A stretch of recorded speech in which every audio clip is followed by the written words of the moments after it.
안녕하세요. 부캐치북입니다. 오늘은 돈의 속성 5번째 이야기, 증부판 내용을 소개해 드리도록 하겠습니다. 1. 시장을 이길 능력이 없다면 나는 그와 싸워 이기고 싶다. 만약 이긴다면 큰 이익을 가져올 수 있다. 하지만 매년 다시 싸워 매번 이겨야 한다.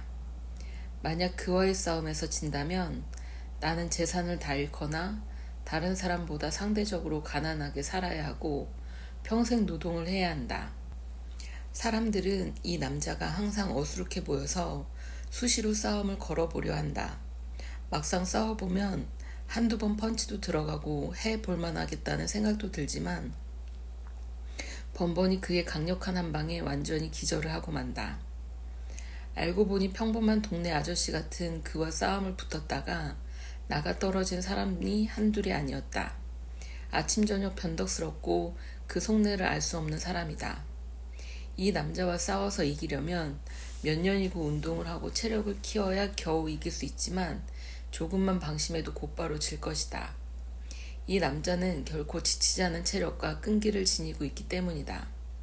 이 남자를 이길 자신이 없는 사람들은 이 남자와 함께 하는 것이 최선의 전략이다.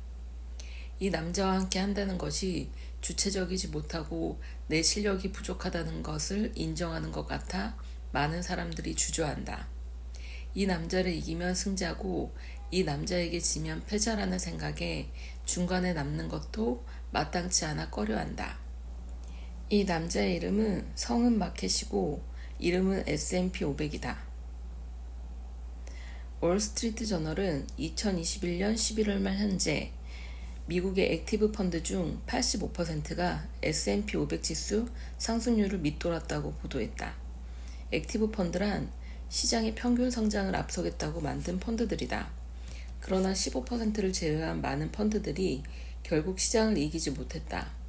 펀드들이 잘하느냐 못하느냐는 시장보다 이익이 높았느냐 낮았느냐로 결정된다.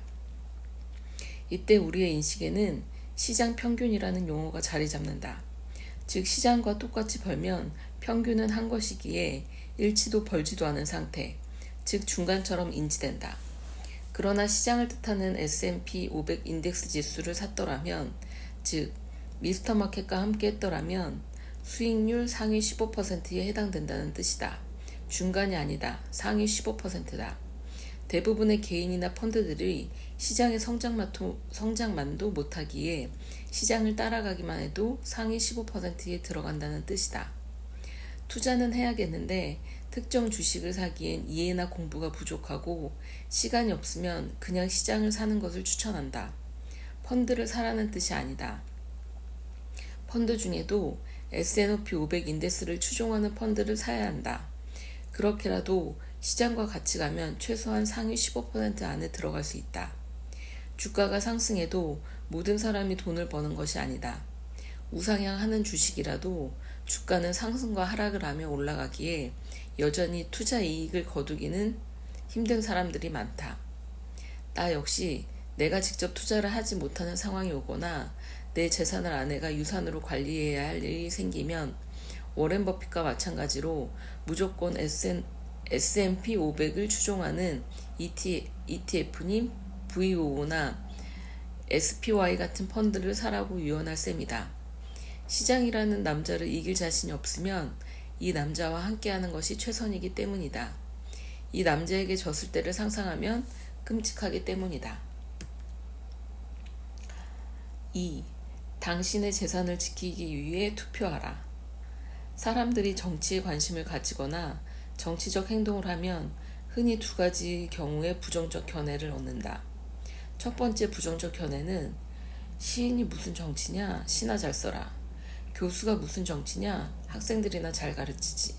학생이 무슨 정치냐? 공부나 해라. 등 정치에 관여하는 것 자체를 나무라는 사람들이 있다. 이런 논리가 맞는다면 정치는 정치인들만 해야 한다. 그런데 우리는 익히 경험했다. 정치인들끼리 정치를 하게 놔두면 어떤 일이 벌어지는지 너무나 분명하게 경험했다. 두 번째 경우는 정치 자체에 무관심한 것이다. 정치가 우리의 삶과 무슨 상관이 있느냐는 태도다. 참여한다고 달라지는 것도 없다는 포기가 그것이다.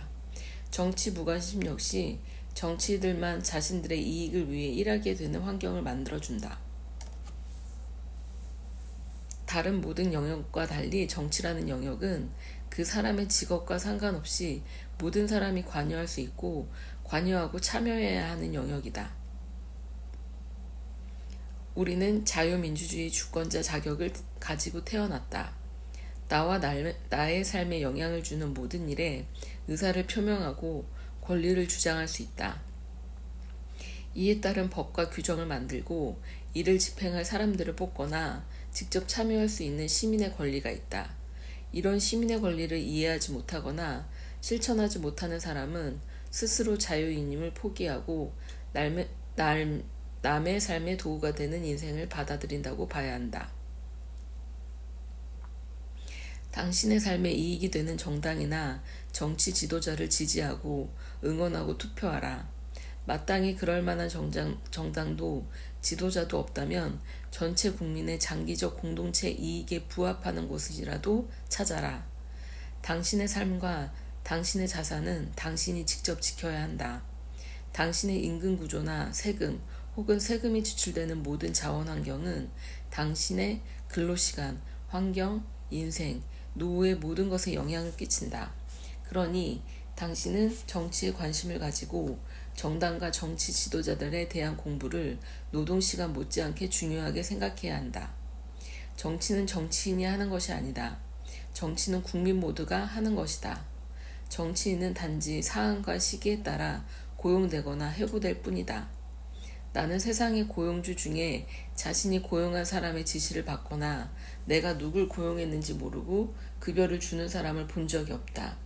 오로지 정치에 참여하지 않고 무관심한 사람만이 이런 바보짓을 하면서 세상을 탓할 뿐이다. 한 국민으로서 자신과 국가의 이익을 위해 투표할 권리를 찾기 위해서 얼마나 많은 역사를 통해 얼마나 많은 사람들의 희생이 있었는지 이해한다면 절대로 함부로 정치 참여 권리를 포기하지 않을 것이다. 당신이 보수적이든 진보적이든 상관없다. 당신의 이익과 삶의 가치를 대변하는 정당과 정치인을 찾고 참여하고 투표하라. 당신의 삶과 재산을 위해서 절대로 정치에서 멀어지지 않기를 바란다. 3. 선진국 대한민국. 옥스퍼드 영어사전에 지난 45년간 올라간 한국어 단어는 20개다. 1976년 김치와 막걸리가 처음 등재됐고 이어서 한글, 태권도, 온돌, 재벌 등등 한국어로 밖에는 부를 수 없는 언어들이 그것이다. 그런데 지난 2021년 한 해에 무려 26개의 단어가 새롭게 등재됐다. 음식에 관한 단어가 9개나 되고 치맥, 삼겹살, 반찬, 갈비, 잡채 등등 호칭에 관한 것이나 한국의 사회적 문화를 나타내는 용어들이 다수 포함됐다. 한국의 경제적 문화적 위상이 커지면서 이런 용어들이 자연스럽게 세계 공통 언어로 발전해 나가는 것을 볼 수 있다. 한국으로 흘러들어가 고생하던 혼혈 영어인 스킨십, 파이팅과 같은 단어도 이제 당당히 영어로 자리를 잡게 되었다. 특정 언어를 확보한다는 것은 사회적 위치를 확정짓는 일이다. 한국어의 일부가 세계 공통어로 확장돼 간다는 것 자체가 그 나라의 위상을 보여주는 것이다. 한국은 이미 선진국이다. 경제적으로도 문화적으로도 국가 시민 의식으로도 이미 민주주의다. 최근 외국에서는 더 이상 한국을 일본이나 중국 사이에 있는 어떤 나라가 아닌 모두가 아는 나라가 됐다. 해외에 사는 한국 국민들은 이런 변화 현상을 실감나게 보고 느낀다. 오히려 한국에 사는 한국인들만 잘 모를 뿐이다. 2021년 7월 2일 제네바 유엔 본부에서 열린 제68차 무역개발 이사회 회의에서는 한국을 A그룹에서 B그룹, A그룹은 아시아 아프리카, B그룹은 선진국으로 옮기는 안건을 만장일치로 통과시켰다. 유엔 무역개발회의가 한국의 지위를 개발도상국에서 선진국으로 변경한 것이다. 개발도상국에서 선진국으로 변경한 것은 UNCTAD가 설립된 이후 처음 있는 일이다. 2021년도에 한국 1인당 국내 총생산은 31,497달러로 이탈리아를 앞섰고 전 세계 무역 순위는 영국을 제치고 8위에 올라섰으며 경제 규모 역시 러시아, 브라질 등을 제치고 전 세계 10위 안에 진입했다. 무디스 국가 신용 등급도 일본이나 중국보다 높다. 특히 무디스 ESG 신용 영향 점수는 우리나라를 1등급으로 평가했다. 이는 2등급을 받은 미국, 영국보다 높은 점수다. ESG 신용 영향 점수는 국가 제도, 정책 신뢰성, 효과성, 투명성, 정보 공개 등이 종합적으로 반영된 결과이기에 그 의미가 더 특별하다. 이제 BTS를 모르는 사람이 없으며 한국 영화, 드라마, 만화 등이 전 세계 최고 문화상품으로 퍼져나가고 있고 민주주의 성숙도에서나 시민의식 역시 세계 어느 나라와 비교해도 뒤처지지 않는다. 헌법을 무시하는 대통령을 비폭력 시민운동으로 내보낼 수도 있으며 데모가 이뤄져도 단 한 건의 약탈도 발생하지 않고 청소까지 해주고 물러나는 정치 시민의식이 있는 특별한 나라가 대한민국이다. 대한민국 국민이라면 충분히 자랑스러워해야 하고 앞으로도 계속 지켜나가야 할 덕목이다. 이제 선진국 국민으로서 자부심뿐만 아니라 이 자부심과 더불어 다른 국민, 다른 인종, 다른 생각을 가진 사람들에 대한 이해나 관용으로 이어지고 부유한 국가로서 세계인의 전체 행복을 위한 국제적 활동에도 관심을 기울여야 한다. 또한 선진국 국민답게 산업 역시 전 세계를 대상으로 이끌 수 있는 비즈니스를 찾아내고 발전시키며 경영 방식이나 회계 방식에서도 최고의 선명성이 요구된다. 주주들과 경영자 사이의 관계 정립도 필요하고 세금에 대한 국민들의 관점도 개선되어야 한다. 한국은 더 이상 변방이 아니다. 한국은 세계에서 또 다른 하나의 수도가 되었다. 우리 젊은이들은 한국이 아니라 전 세계를 상대로 경쟁하고 전 세계를 대상으로 사업을 하고 전 세계에 투자하는 최초의 세대가 되어야 한다. 이들 젊은이들이 선진국가 국민으로서 국제적 생활과 도덕 수준을 습득하여 세상 어디에 가도 품위 있고 존중받는 한국인이 되길 바랄 뿐이다. 앞으로 한국 경제와 문화가 이대로 20년만 지속 성장한다면 김구 선생이 꿈꾸는 나라가 현실이 되지 않을까 생각한다. 우리는 지금 갈림길이자 변곡점을 동시에 만난 것이다. 부디 이런 국민들의 수준을 함께할 좋은 지도자들이 이어지길 꿈꾼다. 4. 당신의 주식 투자 기회를 박탈한다면? 현대 문명 사회에서 지극히 당연한 권리라 생각하는 투표권도 역사가 그리 오래되지 못했다. 여성에게 투표권이 주어진 것은 미국의 경우는 1920년이고 한국은 1948년이다. 사우디아라비아와 같은 경우엔 2015년에 이르러서야 여성 투표권이 주어졌다. 동등한 국민임에도 불구하고 나에게 투표권이 주어지지 않는다면 이를 얻기 위해 투쟁을 마다하지 않는 것이 사람이다. 그런데 만약 국가에서 당신에게 투자할 권리를 제한한다면 어떤 생각이 들까? 국가에서 투자를 할 사람들에게 일정한 자격을 주거나 1인당 주식 거래수를 제한한다고 생각해보자. 일정한 자격을 갖추지 못하면 주식 투자를 할 수 없고 평생 5번 이상 거래하지 못하게 하는 등 엄격한 투자 제한을 한다면 아마 투표권 권리 쟁취보다 더 극렬한 운동에 돌입할 것이다. 부자들끼리 부를 독점하고 계층 이동을 막는 악법이라며 국가 정부를 바꿀 정도의 저항을 받을 것이다. 그런데 실상에서는 많은 사람들이 스스로 이 권리를 포기하거나 심지어 다른 사람에게도 포기하라고 적극적으로 가르친다. 특히 자신들의 자녀에게도 같은 권리 포기를 요구한다. 한 인간에게 투자의 권리를 막는 것은 평생 노동자로 살라는 뜻과 동일하다. 본인이 투자를 잘하지 못해 실수를 했음에도 불구하고 투자 자체에 대해 비판적 자세를 갖는다. 투자에 실패하는 대부분의 이유는 투자 주체인 본인 당사자에게 있다. 욕심, 부족한 공부, 성급함, 조급함, 자본력 등이 실패의 첫째 이유다. 이를 사기, 세력, 작전, 불운, 시장, 정부 등의 핑계를 대고 다시는 이런 구렁텅이에 발길을 놓지 않겠다며 스스로 투자권을 포기하고 만다. 투자를 하지 않거나 투자를 배우지 못한 사람은 평생 노동에서 벗어날 수가 없다. 죽기 전까지 노동에서 나오는 수입으로 생계를 유지하고 부자가 될 기회를 절대로 얻지 못한다. 인간은 인간으로서 살아가기 위해 세계 어느 나라에서 어떤 사람으로 태어나도 반드시 가져야 된다고 믿는 기본 권리가 있다.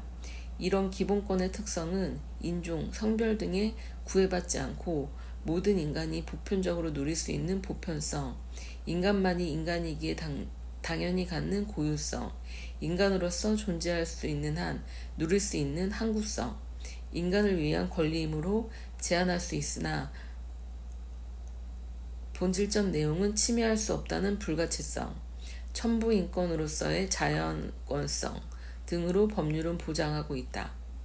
대한민국 헌법에도 기본권으로서는 행복 추구권, 평등, 자유, 재산권의 보장, 참정권 등이 명시되어 있다.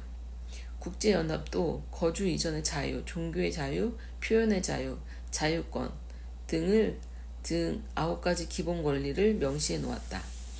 그런데 이런 모든 자유를 보장하고 지켜줄 수 있는 투자의 자유는 너무나 당연해서 대부분의 모든 나라에서 투자를 제한하거나 투자 자체를 막는 권리는 사실 거의 없다. 유일하게 그것을 막는 것은 본인들이다. 투자권은 인간의 기본 권리 중에 하나다. 투자를 통해 스스로에게 인간의 모든 기본권을 부여할 수 있다. 이렇게 중요한 권리를 스스로 포기하거나 잘못 공부했거나 잘못 경험한 사람들의 이야기를 그대로 받아들이지 않기를 권고한다. 투자는 인간의 기본 권리다. 그리고 평생 그 권리를 사용할 수 있어야 한다. 한 사람의 인생이 노동으로 끝나는 것보다 아쉬운 것은 없다. 물론 노동을 통해 삶의 보람을 얻는 방법도 있으나 먹고 살기 위해서 노동을 이어나가야 한다는 사실만큼 잔인한 삶도 없기에 자신에게 주어진 투자권을 가장 잘 이용할 줄 아는 인간이 되길 바랄 뿐이다. 5. 인간에게 길을 가르쳐 준다는 것은 며칠 전 한 유튜브 채널에서 흥미로운 인터뷰 한 편을 보았다. 상대는 2조 원 이상의 자금을 운용하는 투자자이며 테슬라 투자로 성공한 경영자다. 나름 유명한 사람이고 따르는 사람도 많은 인물이다. 그런데 이 사람이 특정 회사에 대해 평가를 하면서 애초에 잘못된 사실관계에 기반해 설명을 하고 있었다. 사실 5분만 공부해도 알 수 있는 내용을 대중들을 상대로 자신의 명성을 기반으로 자신있게 말하는 모습을 보면서 많은 생각을 하게 됐다. 어떤 유명인이 그동안의 경력과 행동으로 특정 위치까지 오른 사람이라도 어느 분야에서는 완전히 엉터리 분석이나 정보를 내보낼 수 있다는 것을 현장에서 본 것이다. 그의 권위나 판단을 믿는 수많은 사람을 생각하며 그가 지금 무슨 짓을 하고 있는지 알고 있을까 섬뜩했다. 나는 경험이 많아지고 유명해지면서 점점 누군가에게 길을 가르쳐 준다는 게 힘든 일이란 걸 알게 된다. 자신 있게 말할 수 있는 것이 사실 별로 없기 때문이다. 너무 오래전에 다녀와서 그 길이 바뀌었거나 내 기억이 잘못될 수도 있고 그 길보다 빠른 길이 생겼거나 아주 다른 길로 연결되기도 하기 때문이다. 하물며 근처만 가보고서 그 동네를 다 아는 척하거나 혹은 그 나라를 다 아는 척하는 것은 다른 이의 인생과 시간을 버리게 만들 것이다. 어떤 이들은 심지어 가보지도 않은 곳을 설명하거나 거짓으로 길을 알려주기도 한다. 단지 모른다는 소리를 하고 싶지 않거나 멋진 사람으로 보여지길 바라기 때문이다. 나에겐 정말 많은 젊은이들이 길을 묻는다. 내가 유명하다는 이유로, 작가라는 이유로, 부자라는 이유로, 사업가라는 이유로 길을 묻는다. 내가 가보지 않은 곳을 물으며 간절히 답을 원한다. 내가 가보지 않은 곳이라는 사실을 믿지 않는다. 심지어 나는 투자를 잘하는 사람이 아니다. 나는 투자를 하는데 미숙하기에 내가 갖고 싶은 회사나 사업 거래를 찾아 그 회사와 동업하겠다는 마음으로 지분, 즉 주식을 살 뿐이지 결코 유능한 투자자가 아니다. 이런 나에게 특정 주식이나 시세를 판단해 달라는 질문은 옳지 않다. 어쩌면 사업에는 남들보다 노하우가 조금 많을지 몰라도 그것이 새 사업을 일으키거나 현지 사업을 더 능숙하게 운영하는데 도움이 될 제갈공명의 비단 주머니를 가진 사람도 아니다. 심지어 어디를 가는지도 모르고 제가 어디로 가야 할까요? 라고 묻는 사람도 있다. 설령 내가 아는 길을 물었다 해도 그들이 그곳에 갈 수 있게 하려면 왜 그곳에 가려 하는지, 걸음은 얼마나 빠른지, 식량은 어느 정도 있는지 알아야 대답할 수 있다. 그리고 내가 가본 그 길이 유일한 길이라는 보장도 없다. 그래서 길을 가르쳐 준다는 것은 쉽지 않은 일이다. 그래서 많은 경우에 대답을 하지 않는 것이 더 옳은 답이 될 수 있다. 목재를 이용해서 가구를 만들기 위해서 가장 중요한 일은 나무를 정각제 형태로 다듬는 일이다. 정각제란 목재의 육면이 완벽한 평면을 이루게 잘라놓은 나무를 말한다. 보통 한쪽을 수압대패를 이용해서 평면을 만들고 이 평면을 기준으로 반대면을 자동대패로 다듬고 이를 따라 테이블소로 옆면을 90도로 자르는 과정을 거친다. 이 과정 중에 어느 한 면이 기울거나 수평이 되지 못하면 결국 목재는 정각제가 되지 못하고 가구의 어느 부분에 들어가도 이음새가 벌어지거나 휘어지게 된다. 결국 어설픈 가구가 되거나 심지어 사용하지 못하게 된다. 길을 묻고 답을 한다는 것은 정각제를 만드는 과정과 같다. 바닥이 반듯해야 옆면을 반듯하게 만들 수 있듯 물음이 정확해야 답도 정확하다. 물음이 정확하려면 가려는 장소가 명확해야 하고 일행이 있는지, 식량이나 짐은 얼마나 되는지, 도보인지 자동차인지 비행기인지 모든 것이 정확해야 그나마 답이 나온다. 그래서 투자나 성공의 기법은 아무에게나 말할 수 없고 함부로 조언하지 않는 것이다. 남의 인생의 세세한 부분을 고려하지 않고 성공과 비결을 말하는 것은 무모하고 위험한 짓이다.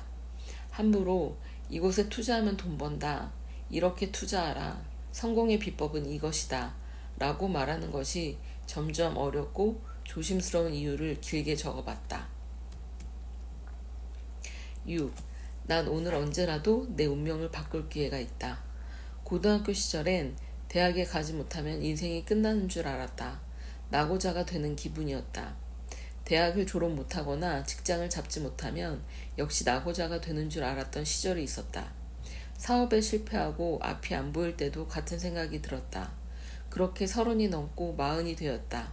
이제 실패를 인정하라는 세상의 압박에 스스로 굴복해 들어갈 무렵에 나는 사업에서 일어났다. 더 시간이 지나서 보니 내 인생을 바꿀 기회는 매일 오고 있었다. 난 지금도 내 인생을 바꿔나가고 있다. 하고 싶은 것이나 이루고 싶은 것은 무엇이든 가능하다고 생각한다. 다만 나이가 들어 경험이 쌓이면 하고 싶은 것을 다 해야만 행복한 것이 아니라는 걸 알게 됐기에 다 하지 않는 것 뿐이다. 돌이켜보면 내 인생을 바꿀 기회는 20대나 30대는 물론이고 40대나 50대도 수없이 많았다. 내 운명을 바꿀 기회를 제한하는 것은 나이가 아니라 스스로의 자각이 일어나지 않기 때문이다. 내가 내 인생을 지금 바꾸겠다고 마음먹으면 그 당시의 나이는 아무 의미가 없다. 내가 죽지 않는 한 내 운명을 바꿀 기회는 매일 매시간 찾아오고 있기 때문이다. 마음이 일어나지 않은 사람을 바꿀 방법은 없고 마음이 일어난 사람을 바꿀 방법도 없다. 마음의 변화는 그 인간의 변화다. 마음이 변한 사람은 그 이전의 사람과 다른 사람이다. 내가 내 인생을 바꾸겠다고 마음먹은 사람은 이미 다른 사람이기에 이전과 같은 인생을 살지 않는다. 이런 변화를 위해 첫 방향은 해결 방법을 찾을 것인가 핑계를 찾을 것인가의 차이뿐이다. 당신의 인생이 마음에 들지 않는다면 당신의 인생이 지금의 이 모습보다 더 나은 모습이길 바란다면 지금 이 순간이 인생을 바꿀 기회다. 7. 부자가 될 준비를 마쳤는지 알 수 있는 30개 질문. 다음 질문에 80% 이상 그렇다라고 말하면 나는 당신이 부자가 될 준비를 마쳤고 80% 이상 부자로 인생을 마치게 될 것임을 확신한다. 여러분의 미래를 위해 다음 질문들을 보고 답을 적어보기 바란다. 1. 나는 내가 부자가 될 수 있다고 믿는다. 2. 나는 정직하고 옳은 방법으로 부자가 나올 수 있다고 믿는다. 3. 나는 내가 부자라 생각하는 돈의 목표가 정확히 있다. 4. 한 달 수입의 20% 이상을 저축할 수 있다. 5. 나는 삶에서 목표하는 돈의 10% 이상의 현금으로 가지고 있다. 6. 나는 노동 외의 투자로 노동에서 버는 돈만큼 벌고 있거나 벌 수 있다고 믿는다. 7. 내 인생에서 앞으로 10년 이상 투자를 계속할 수 있다. 8. 나는 1년에 투자에 관련된 책 3권을 포함해서 총 10권 이상 읽는다. 9. 나는 투자 공부를 주당 5시간 이상 한다. 10.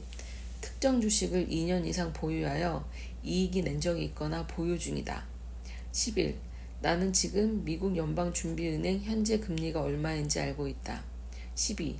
나는 내가 사는 나라의 소비자 물가지수가 지난달보다 올랐는지 내렸는지 알고 있다. 13. 나는 내 주변에 나보다 10배 이상 부자인 지인이 있고 자주 만날 수 있다. 14. 나는 경제신문이나 기사를 정기적으로 읽는다. 15. 나는 지난 3년간 지갑, 가방, 전화기를 잃어버리거나 도난당한 적이 없다. 16. 나는 복리를 이해하고 복리로 생긴 이익을 복리로 투자하고 있다. 17. 나는 신용카드가 없거나 잔액을 매월 모두 정산한다. 18. 나는 내 명의의 집을 가지고 있다. 19. 자동차를 사면 5년 이상 타며 지난 3년간 무사고다. 20. 나는 현재 잘 사용하지 않으면서 계약 때문에 지불하고 있는 월 정기 지출이 없다. 21. 지난 3개월 사이에 기억이 나갈 정도로 술을 먹은 적이 한 차례 이하다. 22.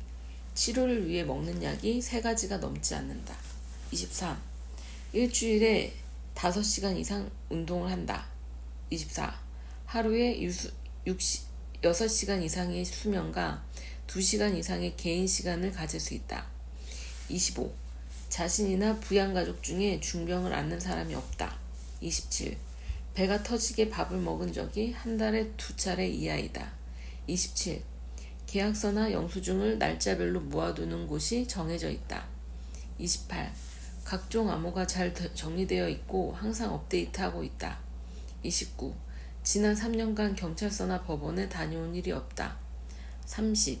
배우자나 가족도 이 질문에 80% 이상 그렇다라고 대답했다. 이 질문들은 한 사람의 경제 습관과 지식 혹은 생활 태도를 통해 재산을 어떻게 관리하고 지키고 불려나가는지를 확인해 보기 위해 만들어 본 것이다.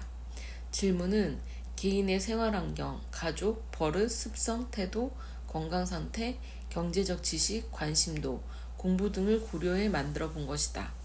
이 30가지 질문 중에 현재 자신과 상관없는 항목을 제외하고 80% 이상 잘하고 있다면 사업에서 대박이 나거나 복권에 당첨되지 않아도 반드시 조용하게 10년 안에 원하는 부자가 되어 있을 것이다.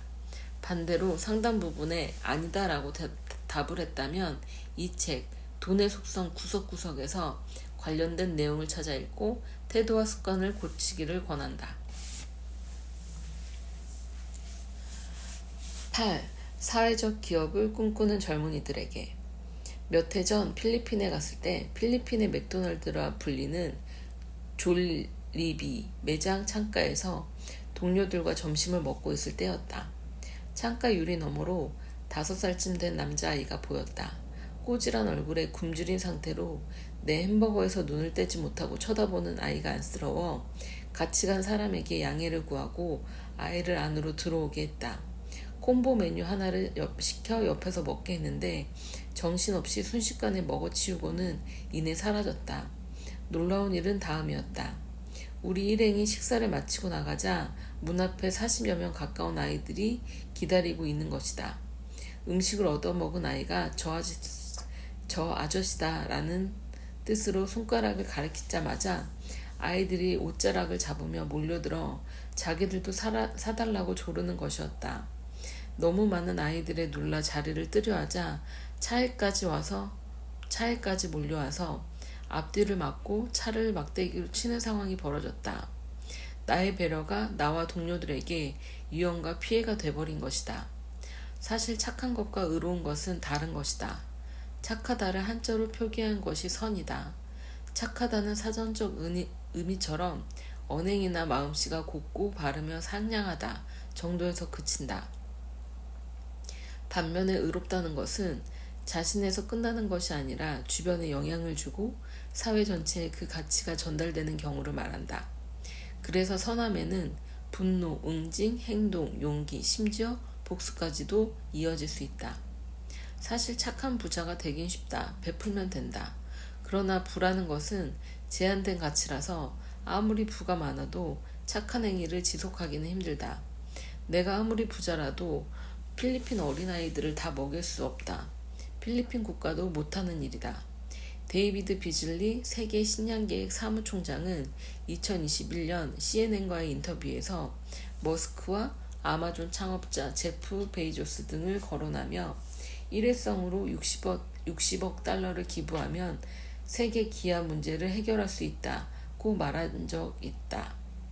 이에 대해 일론 머스크는 정말 그 정도 돈으로 세계 기아 문제 해결이 된다면 자신이 주식을 팔겠다고 말하며 계획을 보여달라 했다. 이에 비즐리 사무총장은 이날 세계 43개국에서 기아로 허덕이는 4천만 명에게 식량과 음식 쿠폰을 나눠주는 내용을 담은 지출 계획을 트위터에 공개했다. 그는 35억 달러는 직접 식량으로, 일부 달러는 현금과 음식을 사 먹을 수 있는 쿠폰 형태로 나눠주고 7억 달러를 들여 국가별로 가능한 식량 조달 계획을 마련해 도움의 손길이 시급한 이들을 지원할 수 있도록 하겠다고 밝혔다. 이에 미국의 유명 인공지능 전문가인 엘리 데이비드는 트위터에서 세계 식량 계획은 지난해 84억 달러를 모금했다면서 왜 아직도 세계 기아 문제를 해결하지 못했는가 라며 의문을 드러냈다. 그러면서 회계 내역을 공개해 대중들에게 기부금을 어떻게 사용하는지 정확하게 알려야 한다고 주장했다. 이들의 반응에 비즐리 사무총장은 의미가 잘못 전달됐다며 60억 달러로 전 세계 기아를 해결할 수 있을 것이라고 말한 게 아니라 많은 생명을 구할 수 있는 일회성 기부를 말하는 것이라고 한 발 물러섰다. 이후 일론 머스크는 더 이상 대꾸하지 않고 있다. 그는 아마 60억 달러면 영구히 기아 문제가 해결될 줄 알았는데 일회성임을 알게 됐기 때문일 것이다.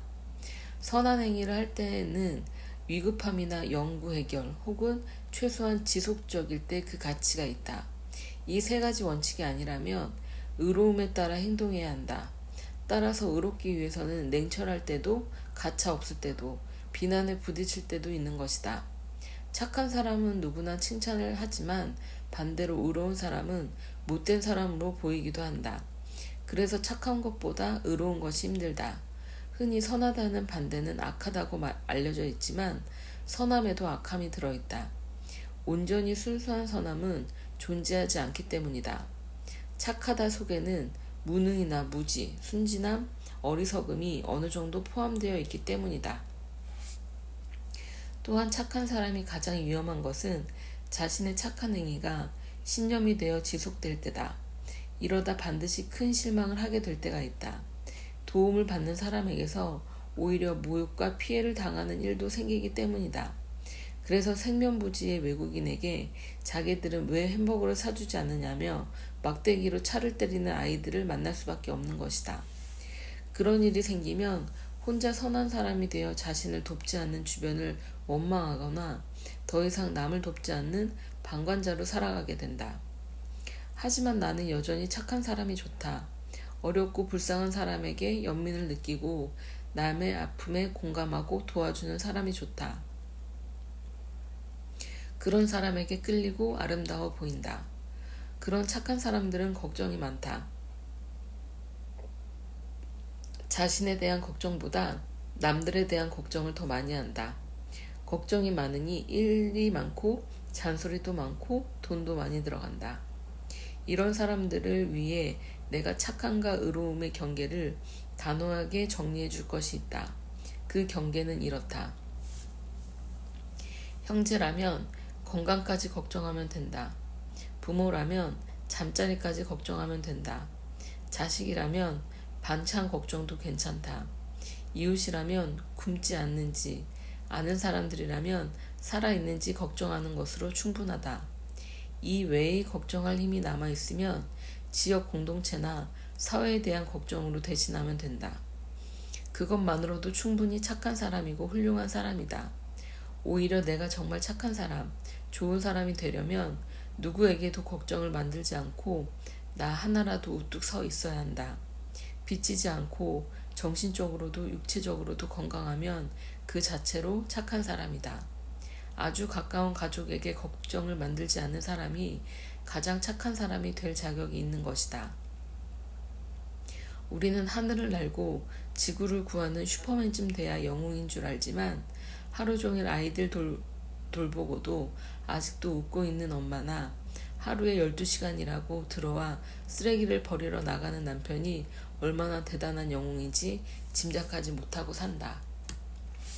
간혹 사회적 기업을 만들어 세상에 기여하고 싶다는 젊은이들이 멋진 복지 정책이 담긴 창업 기획서를 들고 올 때가 있다. 나는 그런 젊은이들에게 매번 같은 소리를 한다. 내가 생각하는 가장 좋은 사회적 기업은 직원을 한 명이라도 고용해서 늦지 않고 급여를 줄 정도만 돼도 엄청난 사회적 기업이다. 국가의 복지 정책에 의지하지 않고 오히려 세금을 낼 수 있는 회사만 만들어도 사회적 기업이다. 세금을 내고 급여를 지불해주는 조직을 만들었다는 것이 사회적 기여가 있는 일이다. 지속 성장하는 기업을 만드는 것이 훌륭한 복지 정책이 있었던 회사들보다 더 사회적으로 좋은 역할을 하기 때문이다. 착한 사장이 되려 하지 말고 의로운 사장이 되길 바란다.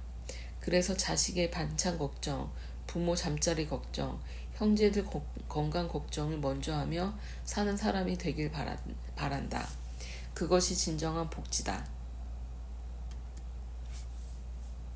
9. 투자에 있어서 변하지 않는 진리. 우리는 흔히 언제 어디서나 누구든지 승인할 수 있는 보편적인 법칙이나 사실을 진리라 부른다. 삶에서의 진리는 찾기 쉽지 않지만 투자에 있어서는 의외로 보편적 법칙들이 생각보다 많다. 예를 들면 1. 시장은 아무도 예측하지 못한다. 2. 뭐든 오르는 것은 떨어진다. 3. 숫자는 사실이 아니다. 4. 어떤 투자자도 항상 옳지 않다 등이다. 검증이 필요하거나 대부분 사실인 진리들은 다음과 같은 것들이 있다. 1. 위험이 높으면 손실도 높다. 2. 차트는 시세의 길잡이. 3.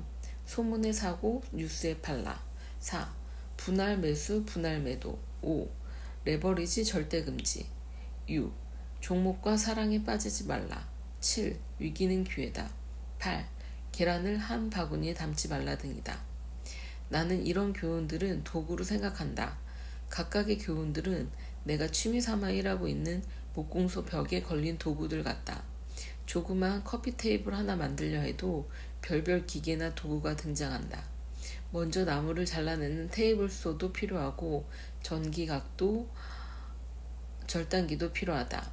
다리를 만들려면 목선반도 있어야 하고 수압 대패도 써야 한다. 죬새, 줄자, 드릴, 사포 등 수십여 가지 도구나 기계가 필요하다. 일을 마치면 정리해야 할 도구가 한가득이고 매번 비슷하면서 다른 도구들이 사용된다. 그래서 투자에 성공하기 위해서는 이런 투자 진리나 교훈들을 언제 어떻게 써야 효과적인지를 알아야 한다. 어떤 일에는 굳이 절단기가 필요 없고 어떤 일에는 다른 공구를 가져와야 효과적이듯 필요에 따라 필요한 지혜를 사용해야 한다. 커피 테이블을 만들 때 쓰지 않는 도구라고 필요 없다고 버리면 다른 작업을 할 때 원활히 할 수 없거나 일을 그르치기도 하기 때문이다. 투자 교훈들 중에는 무엇을 만들든 대부분 사용되는 망치처럼 언제 어느 때나 쓸 수 있는 교훈이 있다. 반면에 자주 쓸 일은 없지만 가구를 만들 때라면 반드시 필요한 탁상 드릴같이 투자 방식에 따라 때때로 빌려올 교훈도 있다. 어떤 교훈이 살아남아 계속 우리 귀에 들린다는 것은 때때로 이것이 맞는다는 얘기다. 하지만 한편으론 안타까운 것은 내가 아무리 정성을 들이고 시간을 썼어도 아내가 사온 가구가 내가 만든 가구보다 가격도 품질도 좋을 수 있다는 점이다. 금융시장에 있어서 가장 허탈한 교훈이 바로 이런 때다. 좋은 교훈들은 아무리 잘 적용시켜도 언제나 좋은 결과로 보상해주지 않는다는 점 말이다. 자기 자본, 공부, 인내, 철저한 포트폴리오 관리를 했어도 마지막으로 운이 좋아야 한다는 점이다. 그래서 매해 운이 좋은 펀드 매니저는 없는 것이다. 그가 마침 그곳에 그물을 치고 있었을 때 고깃대가 몰려온 것이다. 그가 내년에 그곳에 그물을 치고 있다 해서 또다시 그물에 고깃대가 가득하리란 보장은 없다. 이미 좋은 목이라는 소문이 나서 다른 그물들도 내려와 있고 고깃대도 방향을 바꾸기 때문이다. 하지만 나쁜 목에 그물을 내리고 있는 것보다는 훨씬 나을 것이기에 여전히 공부하고 인내하고 관리를 게을리할 수 없다. 내가 고깃대를 몰고 올 수는 없어도 고깃대가 몰려올 때 그물을 내릴 준비는 하고 있어야 하기 때문이다. 투자란 시장을 이기겠다고 하는 일이다. 세상에서 가장 어려운 일 중 하나다. 어쩌면 노동보다 훨씬 어렵고 고통스럽고 위험한 일이다. 우리가 이 일을 하는 이유는 그 대가가 너무 유혹적이기 때문이다. 시장을 이긴 사람들이 사는 모습을 보면 알 수 있다. 우리는 그들이 만든 세상 안에 부속물로 살아가고 있다. 시장을 이길 수 없다면 시장의 피해자가 되지는 않아야 한다. 그런 이유로 우리는 최소한 시장과 함께 하기라도 해야 하는 것이다. 제발 그물 따위는 알 바 없다고 팽개쳐 두지 말기를 바란다. 10. 돈에 대한 불편한 진실. 1994년 8월 23일 영국 음악 밴드 KLF의 멤버인 빌 드러먼드와 지미 커티는 안드핀 에스테이트라는 스코틀랜드 주라 섬에 있는 시골 저택에서 100만 파운드의 현금을 실제로 태웠다. KLF는 1991년에 세계에서 가장 많이 팔린 싱글히트 공연자들이자 상당히 이례적인 행동들을 주도했던 음악 그룹이다. 이들은 현금을 불태운 자신들의 행동을 행위예술이라 말했다. 이 일을 계기로 사람들은 그들에게서 멀어졌고 심지어 적개심을 갖고 비난했다. 아무리 자신들 돈이라 해도 사람들은 돈이 불타서 사라지는 장면에 불쾌감을 감추지 못했다. 왜 내 돈도 아니고 내가 가질 수 있는 기회가 있는 것도 아니며 심지어 그 돈이 사라져 내 돈의 가치가 조금이라도 올라갔지만 사람들은 이들을 비난했다. 왜 그랬을까? 사람들 마음속에서는 이들이 태운 것이 돈이 아니라 가능성이었기 때문이다. 10억이 넘는 돈으로 할 수 있는 여러 가지 일에 대한 가능성이 휴지처럼 사라지는 것을 보며 아픔을 느낀 것이다. 우리는 인생을 돈으로 대신할 수 없다고 말하지만 그만한 돈을 모으기 위해 얼마나 노력해야 하고 또 그 돈으로 무엇을 할 수 있는지 너무 명확하게 알기에 가장 단순한 종이에 불과한 그리고 자신과 아무 상관없는 이익가치가 사라지는 것을 보며 모욕을 느낀 것이다. 요즘도 일부 유튜브 방송을 보면 별 이유 없이 핑계를 만들어내는 사람들에게 돈을 한 뭉치씩 주는 방송이 있다. 그 돈을 받고 놀라고 고마워하는 사람들의 표정을 보고 즐거워하는 것이다. 그러나 나 역시 한편으론 안타까움을 느낀다. 왜? 라는 질문과 어떻게 함부로 저렇게? 라는 생각이 먼저 들기 때문이다. 누구에게나 돈에 대해서는 이중적 태도가 있다. 어쩐지 돈을 밝히면 속물이란 소리를 들을 것 같아 거리를 두는 척하지만 모든 사회적 행위들은 돈을 중심에 두고 있다. 공부나 직장, 결혼 상대조차 돈을 기준으로 움직인다. 능력이나 가치도 돈의 숫자로 평가한다. 이것은 부정할 수 없는 사실이다. 나에게 상당히 많은 강연 요청이 오는데 이미 얼마를 주겠다는 제안은 10%도 넘지 않는다. 지적 재산권을 파는 일을 하는 작가, 방송 출연자, 공연 관계자, 강연가들은 모두 이런 방식에 익숙해져 있을 것이라 생각된다. 당사자가 얼마를 달라 하거나 돈 이야기를 직접 꺼내면 곧바로 속물로 내려갈 수 있기 때문이다. 특히 한국 사회가 돈이라는 단어 자체에 거부감이 강하다. 나는 이 책을 처음 쓸 무렵에 출판사의 돈의 속성이란 제목으로 책을 내지 않으면 책을 출간하지 않을 생각으로 제목을 미리 등록해달라고 요청했다. 예상한 대로 책이 나오자 어떻게 그런 제목으로 책을 낼 수 있냐라는 문자들이 SNS를 통해 오기도 했다. 돈을 이야기하는 것을 마치 집안에 터부시 되는 어떤 문제를 들고 나온 것처럼 비난했다. 그러나 이 책이 나오자마자 여러 독자들이 아시는 바와 같이 돈의 땡땡을 제목으로 달고 나온 책이 100여 권에 가깝다. 그중 일부는 상당히 좋은 책도 많았다.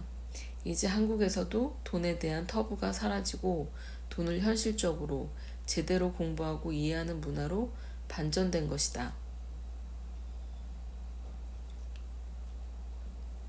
어려서부터 돈에 대한 활발한 토론이 있고 공부가 있어야 나중에 성인이 돼서 돈에 대한 올곧은 태도와 가치 기준을 가질 수 있다. 부모가 쉬쉬하는데 자녀들이 옳게 공부할 수 없고 금융에 대한 바른 이해를 가질 수 없다. 나는 이제야 비로소 우리가 돈을 똑바로 쳐다볼 수 있게 되었다고 믿는다. 이 글을 읽는 대부분의 사람은 자본주의 사회에서 살다 자본주의 사회에서 생을 마감하고 자녀 역시 자본주의 사회에서 살아갈 것이 분명하다. 돈에 대한 공부는 자본주의 경제활동 중 가장 중요한 것이라는 인식을 자녀들에게 심어주는 것은 매우 중요하다. 자식을 위해 증여로 단순히 재산을 물려주는 것이 아니라 부모의 재테크 능력이나 돈에 대한 시각도 물려줘야 그 집이 대대로 이어진다. 그러기 위해서는 내가 내 자식들의 선조가 되어 돈에 대한 시각을 완전히 바꿔야 한다. 돈을 밝히면 돈의 주인이 되고 돈에 밝으면 내가 주인이 된다. 돈에 밝기 위해서는 돈에 대해 치밀하게 공부하고 돈을 말하는데 어려움이나 부끄러움이 없어야 한다. 돈을 어려워하고 무서워하면 결코 돈의 주인이 될 수 없다. 돈은 무섭거나 더러운 것이 아니다. 돈은 좋거나 나쁜 것이 아니다. 돈을 버는 방식이 좋거나 나쁠 뿐이다. KLF의 멤버가 돈을 불태우는 장면은 지금도 유튜브를 검색하면 나온다. 그것을 보며 불쾌감을 느끼는 것은 스코틀랜드 사람뿐만이 아니다. 여러분들도 지금 보면 여러 복잡한 감정이 들 것이다. 만약 사고로 10억 넘는 돈이 불타는 것이라면 단순히 안타까움만 있었을 것이다. 그러나 고의로 거액의 돈을 태우는 장면을 보는 것은 불쾌함, 모멸, 환멸, 아쉬움, 분노 등 여러 감정을 만들어낸다. 어쩌면 그들이 행위예술이 그런 것임을 느껴보라고 했다면 대단한 성공이다. 돈이 만들어주는 환경과 돈이 주는 가능성을 이해하는 사람은 남의 돈이 불타는 것을 보고도 내 돈인 듯 감정을 갖는다. 돈이란 노력, 인내, 인정, 희망, 가능성, 보상이란 꽃잎을 가진 수선화이며 그 가운데 평온이라는 방을 감싸고 있다. 이것이 아무 의미 없이 사라지는 것을 보는 것은 쉽지 않은 일이다. 나는 이 책을 통해 한 인간이 돈 앞에 당당히 1대1로 마주서길 바랬다. 이제 많은 이들이 그런 용기를 갖게 된 것에 가장 큰 기쁨을 느낀다. 어려서 개에게 물려본 사람은 성인이 돼도 개를 가까이 하지 못하지만 개를 다뤄본 사람은 아무리 큰 개라도 함께 지낼 수 있고 보호를 받을 수 있다. 부모나 사회가 혹은 당신 스스로가 개를 무서워한다면 오늘부터 이 책이 개를 강아지로 만드는 시작이 되었길 바란다. 10일 절대로 다시 가난해지지 말자. 나는 이 책 전체를 통해서 부자는 돈을 많이 번다고 부자가 되는 것이 아니라고 말했다. 돈을 많이 벌어 부자가 되려면 당신이 상상하는 것 이상으로 돈을 벌어야 겨우 가능하다. 근본적으로 가난하다는 것은 더 큰 가난을 불러일으킨다.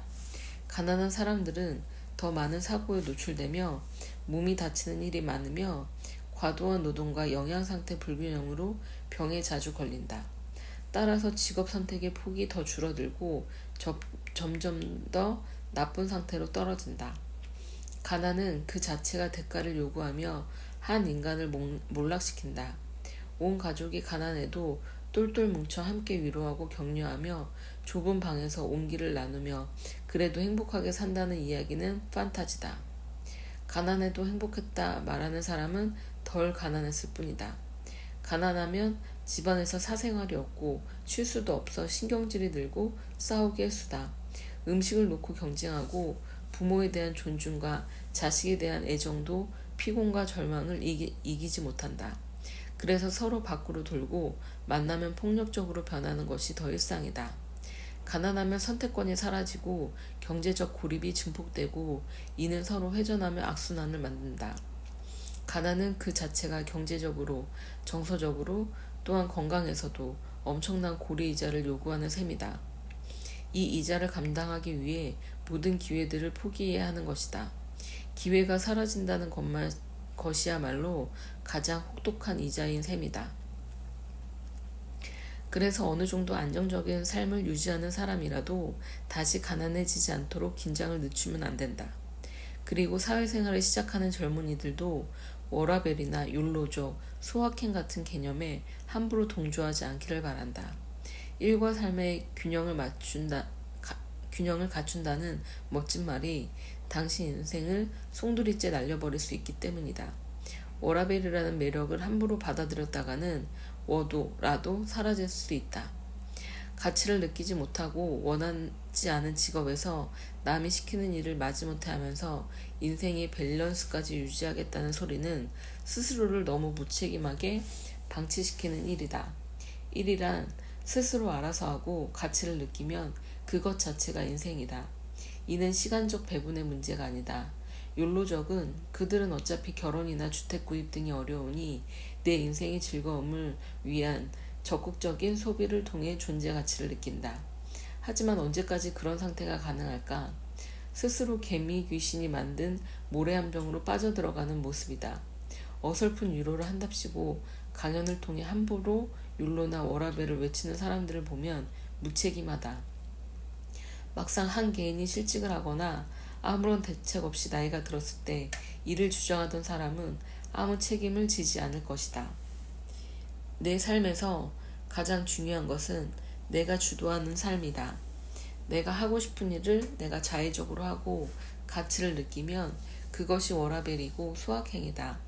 그들이 말하는 일과 삶의 균형 속에서 그렇게 중요하다고 생각하는 삶이란 부분을 어떻게 보내고 있는가? 그 남은 시간에 얼마나 가치 있는 일을 하고 의미 있는 인생을 보내는가? 혹시 그 삶이라는 부분이 친구랑 어울려 다니고 커피숍에서 노트북을 열어놓는 것이라면 무언가 크게 잘못하고 있는 것이다. 당신이 할 수 있을 때 죽기 살기로 노력하고 공부하고 기록하고 개선하고 참여하라. 18세 이상이라면 부모도 당신의 인생을 책임질 이유가 없다. 국가가 법으로 인정한 성인이고 독립인격체다. 당신의 인생의 최종 책임자는 본인 스스로다. 치열하게 살지 않았는데도 워라밸을 잘 유지하는 삶은 그리 흔하지 않다. 최소한 그런 욕구를 가진 사람에게는 오지 않았다. 누군가 그런 단어에 끌렸다는 것은 아직 그럴 위치에 있지 않다는 점을 반증할 뿐이다. 인생을 날로 먹으려 했다가는 내가 누군가의 날생선이 되어 있을 수 있다. 20대, 30대의 충분한 수면과 정기적 휴가, 그리고 퇴근 후 취미생활을 즐기는 삶을 원한다면 그에게 워라밸이 보장된 40대, 50대, 60대, 70대, 80대란 없다. 그런 생각을 했다는 것을 부끄러워해야 한다. 워라밸을 즐겼던 20, 30대에게 닥쳐올 삶이란 치열한 20대를 보낸 사람들을 위해서 40대 이후부터 살아가야 하는 일뿐이다. 일론 머스크는 2020년 6월에 올린 트윗에서 나는 일주일 내내 하루 16시간, 1년 52주를 일하는데 사람들이 나를 행운아라고 부른다 라고 올린 적이 있다. 세계 최고 부자도 인생이 이렇게 만만하지 않다는 것을 너무 잘 알고 있고 또 한편으론 무엇이 그의 워라밸인지 잘 알 수 있는 글이다. 나는 누군가의 이 글이 엄청 기분 나쁠 것이라는 걸 잘 안다. 그럼에도 쓸 수밖에 없다. 책임지지 않을 사람들의 어줍지 않은 위로가 얼마나 많은 인생을 힘들게 할 것인지 알기 때문이다.